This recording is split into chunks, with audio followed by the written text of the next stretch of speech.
My name is Kel O'Keefe. I've been a volunteer here now for a bit over 4 years. I've always been interested in science and particularly in the philosophy of science. I studied that at university and I could see that there was a deep link in the foundation of the Powerhouse Museum and the philosophy of science. I'm quite interested in the scientific background of some of the major exhibits such as the Bolton and Watt engine. Its significance as a component of industrial society as well as the development of practical science through Mr. Watt.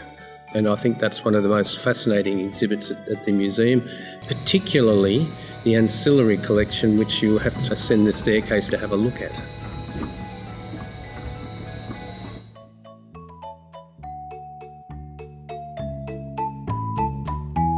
I've got too many anecdotes to list. I remember one that stands out was a school teacher. We had finished the presentation on the rocket and she said, I really regret not continuing to study science at school because it was a subject that I thought I was bad at and it was taught very, very badly. And what you have done is show me what it was all about and what I could have achieved if it had been taught differently, and thank you very much. And I think that was one of the most rewarding exchanges that I've had. One of the other reasons I'm drawn to being a volunteer at the Powerhouse is that it gives you a real window on the community, and sometimes, particularly children, can be quite amazing. I remember about 2 years ago, I was doing a rocket display.